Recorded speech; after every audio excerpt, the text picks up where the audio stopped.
2021年6月，享誉世界的影史经典《天堂电影院》终于在中国内地上映。30余年前，它已感动无数观众，如今再次与我们重逢，仍令人热泪盈眶。影片是意大利导演朱塞佩·托纳多雷时空3部曲的开篇之作。童年在西西里小镇度过的他，电影院几乎是生活娱乐的全部。他说，走进电影院不只是看电影，而是与全镇人一起笑，一起哭，那是一种集体的情感记忆。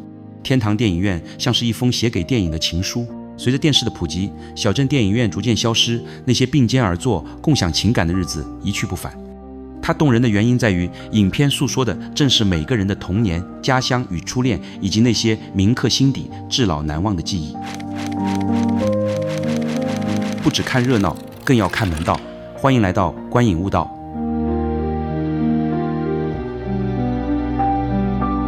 你可能不知道，天堂电影院有2个版本，公映版和导演剪辑版，后者足足多出近50分钟。这次我们讲解基于导演剪辑版，因为 UP 随着年龄阅历的增长，认为前者更像是一场温柔的梦，而后者更接近人生的无奈与失落。电影可以剪掉遗憾，但人生却不能。这部影片在意大利初映时无人问津，几乎淹没，直到在戛纳获奖才被世界重新看见。从此，它不只是电影史上的经典，更是关于记忆、爱情与人生真相的诗篇。影片中有个细节特别有意思，小镇神父看电影时，每逢接吻，镜头便摇铃示意放映师剪掉。这并非虚构，而是导演童年亲眼所见的真实记忆。而最令人泪目的，莫过于最后那卷胶片，阿尔弗雷多留给托托的礼物，把所有被剪去的吻戏重新拼接在一起。随着画面一幕幕闪过，仿佛所有被错过的温柔都在那一刻回来了。当莫里康内的音乐响起，悠长而温柔，足以让人泪流满面。接下来，让我们一起走进天堂电影院，重温一下托托和阿尔弗雷多的故事，感受那段属于每个人的温暖时光。电影开场，托托的母亲不停拨打电话，她要将一个至关重要的消息传递给远在罗马的儿子。阿尔弗雷多去世了，他明白，如果隐瞒不说，儿子必将遗憾一生。此时的托托已是声名在外的导演，奔波于各地，常常难以联系。直到深夜，他回到家中，从女友口中得知了这个消息。那一刻，他静静地躺在床上，陷入了深深的沉思。画面随之回溯，带领我们走进他的童年。托托的童年是在西西里的小镇度过的。小家伙很调皮，经常在教堂帮神父做弥撒的时候偷偷打瞌睡。可一到仪式结束，他就赖着不走，因为他知道神父要去隔壁小镇唯一的电影院——天堂电影院审片了。所谓的审片，其实就是神父只要看到荧幕上出现接吻的画面，就会摇铃，让放映员阿尔弗雷多把镜头剪掉。托托最喜欢的就是躲在门帘后偷看这一切，看着神父一本正经地删掉吻戏，他常常笑得前仰后合。电影散场后，他又跑到放映室找阿尔弗雷多聊天，久而久之，调皮的孩子和慈祥的老人成了真正的忘年之交。托托喜欢把那些被剪掉的废胶片收集回家，模仿电影里的角色，自娱自乐。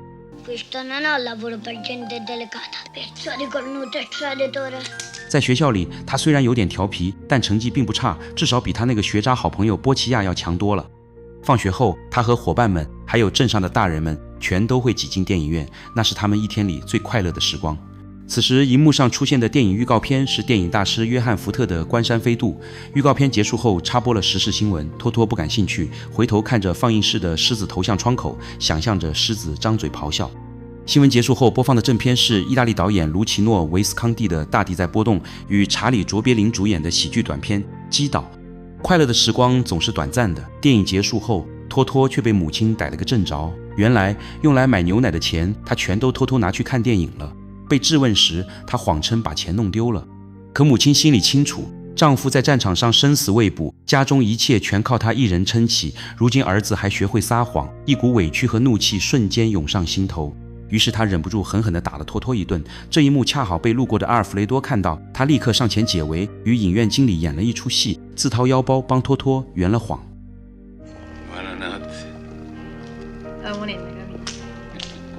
一天，小镇上一个孩子不幸夭折，神父带着托托为他举行了葬礼。正在田里劳作的阿尔弗雷多远远望见，感触颇深。或许他曾经也有过一个孩子吧。回家的路上，托托嫌走路太累，干脆装作脚痛，赖在阿尔弗雷多的自行车上。一路上，他叽叽喳喳与阿尔弗雷多有说有笑，两人之间的感情就这样在点滴中慢慢加深。可当他们回到家门口时，却听见托托的妹妹哭得撕心裂肺。原来托托偷偷带回家的胶片意外起火，险些酿成大祸。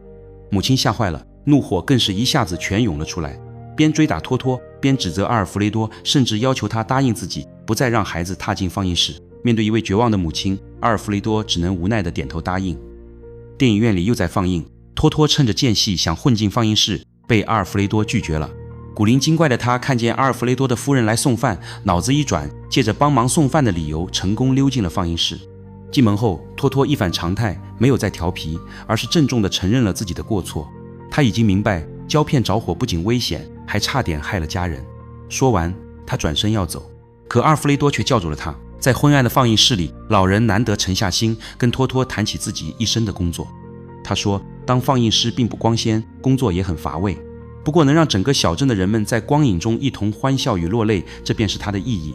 托托听得越发感兴趣，嚷嚷着要跟他学。然而阿尔弗雷多却摇头，他不想让这孩子被困在放映机旁，像自己一样一辈子困在这间小屋里。话音未落，托托又开始顽皮乱动，阿尔弗雷多只能把他赶了出去。此时广场上传来一阵喧哗，原来那不勒斯人奇奇欧中了大奖，全镇的人都围在他身边，笑声、呼喊声热闹得像过节一样。时间来到了学期末，阿尔弗雷多也走进了考场，因为他需要一个文凭，可面对试卷却无从下手。他在考场上求托托帮自己一把。聪明的托托没有轻易答应，而是提出交换条件，教我放电影。阿尔弗雷多无奈答应了。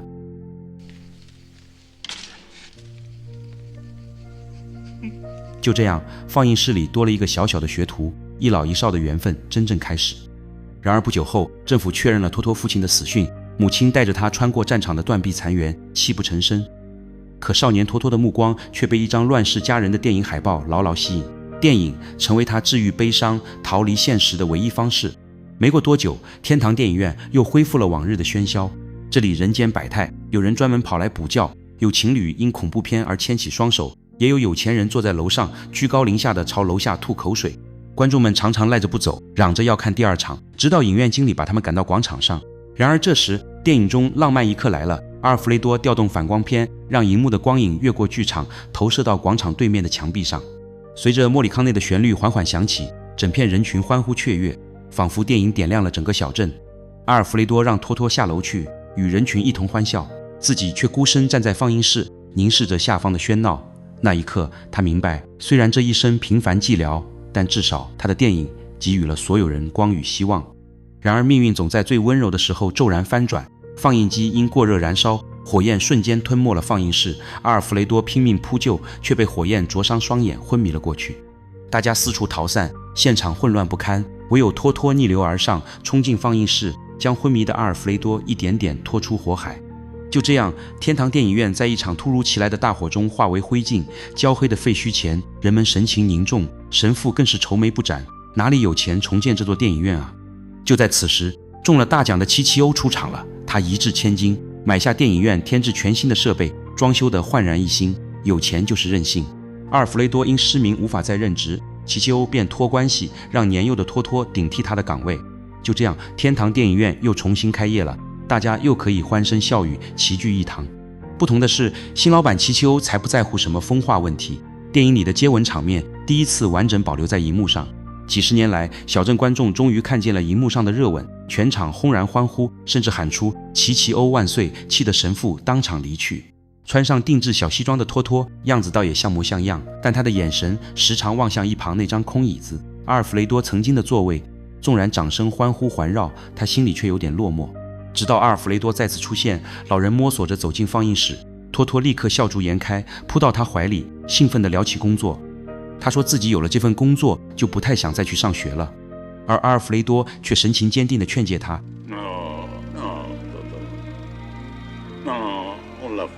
他不愿托托的人生像自己一样困在这小小的放映室里。说着说着，他伸手轻轻抚摸着托托的脸庞。时光飞逝，少年已长大成人。七七欧在经营电影院时，总会遇到各种棘手的问题，托托总能想出主意帮他解决。他甚至提议盘下隔壁镇的电影院，这样一份电影拷贝就能在2个镇上轮流放映，收入自然翻倍。于是童年的学渣好友波奇亚也派上了用场，每场结束后，他就骑着自行车赶去邻镇送拷贝。此时荧幕上播放的是意大利电影《枷锁》，小镇居民看得热泪盈眶，就连平日里在影院里打瞌睡的大叔，这一次也忍不住抹起眼泪。而当法国影星毕基·巴铎主演的《上帝创造女人》登上荧幕，下面的小男孩一个个憋红了脸，悄悄打起了小手枪，甚至连妓女都混进影院接起了活。之后，美国的七兄弟迎娶七新娘，费里尼的《浪荡儿》轮番上映，天堂电影院成了小镇情绪的出口，笑声、泪水、惊呼声在这里交织。电影之外，托托常常带着8毫米摄影机四处拍摄，捕捉自己眼中美丽的瞬间。就在一次取景时，他意外遇见了初恋艾琳娜，那一刻的怦然心动，相信每个人都曾有过。托托跟阿尔弗雷多讲述自己拍摄到的画面，当画面停留在艾琳娜时，他沉默了。阿尔弗雷多笑了，他知道托托要恋爱了。托托鼓起勇气去追求艾琳娜，但起初并不自信，也不够勇敢。直到有一次，他在神父的告诫室里向艾琳娜吐露了全部心声。他说自己会每天守在她的窗下，如果她也喜欢自己，就推开那扇窗。可是直到新年前夜，窗户依旧紧闭，托托心灰意冷，失落地回了家。就在他几乎打算放弃时，艾琳娜却主动出现在他面前，答应与他交往。就这样，爱情让托托的世界亮了起来。两人形影不离，几乎每天黏在一起，仿佛整个世界只剩下他们2人。然而这段恋情很快遭遇阻碍，艾琳娜的父亲强烈反对他们在一起。暑假来临，艾琳娜的家人要去外地度假，而托托也要去乡下放映露天电影，两人不得不暂时分开。荧幕上正在放映的是意大利喜剧《美丽但贫穷》，观众席上笑声不断，而托托却独自坐在角落，默默读着艾琳娜的来信。他无时无刻不在思念艾琳娜。随后的影片是《尤利西斯》，讲述奥德赛漂泊多年，渴望回家的故事，映射此时的托托也在盼望着与艾琳娜重逢。一瞬间，天空电闪雷鸣，大雨倾盆，艾琳娜突然出现，她与托托在雨中忘情拥吻，那个画面足以载入影史经典吻戏前10。托托到了服兵役的年龄，他找到艾琳娜商量此事，而艾琳娜却轻声告诉他，他父亲准备安排他去相亲。两人心急如焚，却又无能为力，只能约定下午5点在天堂电影院再见。艾琳娜父亲接走了他，两人一个坐在车里，一个站在车外，依依不舍地目送对方。这种揪心场面出现，就知道后面结局如何了。此时，荧幕上放映的是安东尼奥尼的《呐喊》。昏暗的影院里，荧幕上的孤独与失落，仿佛映照出托托的心境。就在这时，奇奇欧兴冲冲跑来，告诉托托一个好消息，因为父亲是烈士，他可以免除兵役，让他别再愁眉苦脸。可托托哪有心思理会，他正痴痴地守在阳台上，望着广场，盼着艾琳娜的出现。时间一点点流逝，5点过后，艾琳娜却始终没有来。托托终于按捺不住，他把放映的工作匆匆交代好，不顾一切奔向艾琳娜家。可当他赶到时，却发现人去楼空，艾琳娜一家人早已悄然搬走。托托失魂落魄地回到放映室，他追问阿尔弗雷多，艾琳娜有没有来过？阿尔弗雷多否认了。他原本可以免除兵役，但最终还是选择了离开，毅然入伍。托托在军队待了1年，回到家乡，发现天堂电影院有了新的放映员，而他自己仿佛已与这里格格不入。他找到阿尔弗雷多，他们在海边聊天。阿尔弗雷多问托托接下来的打算，托托迷茫了。阿尔弗雷多沉默片刻，语重心长地说：“你得离开这里，这里的世界太小了，去罗马吧，去外面的世界寻找你的人生。生活不是电影，生活要现实得多。”托托最终离开了西西里。离别的时候，阿尔弗雷多抚着托托的脸说：“不混出点名堂来，就永远别回来。”这一别就是30年。画面切回中年的托托，往昔的片段如潮水般涌来。第2天，他坐上飞往西西里的飞机，回到了久别的家乡。在家门口，他紧紧拥抱母亲。30年来，都是母亲远赴罗马看他，而这一次，儿子终于回来了。托托看着熟悉的老屋，指尖触碰到那些旧物，仿佛岁月在这里凝固，时间从未真正走远。葬礼如期举行，阿尔弗雷多的妻子说，给托托留了一份遗物。送葬的队伍穿过小镇，经过天堂电影院的时候，这里早已破败不堪。托托驻足回望人群，有曾经影院的老板奇奇欧，因看电影结缘的夫妻，在影院睡大觉的大叔，每一张脸都变老了，又好像没变。奇奇欧对托托说，6年前这里就荒废了，没有人来看电影了。葬礼结束后，托托走进了破败的天堂电影院，残破的墙壁上依稀还能看见昔日的痕迹。他凝视着斑驳的座椅，眼前浮现出童年的自己，那个渴望从狮子头放映口探望光影的男孩，如今狮子头静静躺在地上，爬满了蜘蛛网，像是被遗忘的梦。走出影院，托托看到了一张年轻熟悉的脸，那一瞬间他以为是艾琳娜，托托上前确认，却发现对方眼神陌生，不认识他，离开了。夜深人静，托托翻出早年拍摄艾琳娜的影像，投映在墙上，光影闪烁，那个少女的笑容清澈依旧。母亲偷偷看到这一幕，心里不是滋味。之后他与母亲坐下交心长谈，他问母亲为何年轻的时候没有再谈恋爱，他心疼母亲一个人辛苦把他们拉扯大，他也愧疚这么多年没来看看他，仿佛遗弃了他。而母亲则认为他的选择是对的，希望他早日安定下来。母子俩的对话像是一次迟到的救赎。夜里，托托驱车来到了白天那位神似艾丽娜的女孩家门口。当他看见女孩的父亲竟然是儿时的玩伴波奇亚，一切都明白了。他查到了波奇亚家的电话，拨了过去，电话那端传来一个女人的声音，熟悉又陌生。托托屏住呼吸，说出了自己的名字，对方果然是艾琳娜。他想要与艾琳娜见一面，艾琳娜拒绝了。过了这么些年了，就算见了面又怎么样呢？还是算了吧。深夜，托托独自来到海边散心，没想到艾琳娜却出现了。他们坐在车里聊起往事，几十年来的思念、怨恨与疑惑一股脑倾泻而出。托托愤怒地提起当年的错过，那场5点钟的约定。艾琳娜眼中闪着泪光，委屈地说，当年她赴约了，只是晚了一些。当时托托等不及，正好驾车去艾琳娜她家找她，两人完美错过了。而更残酷的真相被揭开，在放映室里，阿尔弗雷多告诉艾琳娜，托托不想再与她交往，是他亲手拆散了这段感情。托托怔住了，心中百感交集。原来他一生的遗憾并不是艾琳娜的不辞而别，而是命运的捉弄。阿尔弗雷多苦心的安排，他的愤怒、怨恨、执念在这一刻终于化开。他拥抱住艾琳娜，两人紧紧拥吻在一起。托托即将启程回罗马，他先去阿尔弗雷多家拿了留给他的遗物。离开前，他忍不住再次拨通艾琳娜的电话，希望哪怕只是保持联系。但是艾琳娜拒绝了，过去美好的回忆就让它留在过去，就此别过吧。最终，天堂电影院在爆炸声中轰然倒塌，上一代人站在废墟前，眼里只有失落和哀伤，而新一代的孩子们在空地上追逐嬉笑，只有广场上的疯子默默转身离去，像是为这座小镇做出的最后注脚。回到了罗马，托托在放映室里播放了阿尔弗雷多留给他的电影胶卷，竟全是当年被神父删减掉的吻戏。荧幕上的人们深情相拥，忘情亲吻，看着这些美好的画面，托托热泪盈眶。电影完。天堂电影院表面上是一个关于小镇电影院与一个孩子成长的故事，实则是一部关于人生的寓言。它讲的是每一个普通人都可能经历的人生：童年的懵懂好奇，少年的炽热初恋，青年的背井离乡，中年的孤独回望。遗憾是影片最打动人的地方，电影院烧毁了，初恋错过了，亲人也终将离去。而正是这种失去，让我们更懂得珍惜。大家或许会注意到，我们的频道标志正是取自片中一个细节，托托在放映室里捧着胶片的画面。那一刻，光影成了他的信仰，而我们也想用光影去讲述属于每个人的人生故事。人这一生最珍贵的不是财富和地位，而是那些随着时间沉淀下来的记忆。小镇的电影院不只是放映电影的地方，它也是一代人的青春、爱情、孤独与梦想的容器。随着影院的拆除，人们才发现，原来那些旧胶片早已成为心灵的依托。电影提醒我们，记忆是会褪色的，但那份情感却会永远存在。真正的成长总是伴随着一次次告别，托托要离开小镇，才能走向更广阔的人生。而阿尔弗雷多让他永远不要回来，正是以痛苦换取自由。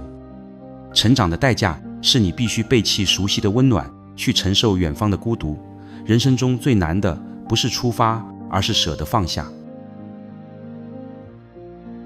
人生不会总是圆满，爱情也会因错过而留下终身遗憾。托托与艾莲娜的爱情最终停留在回忆里，但正因如此才显得动人。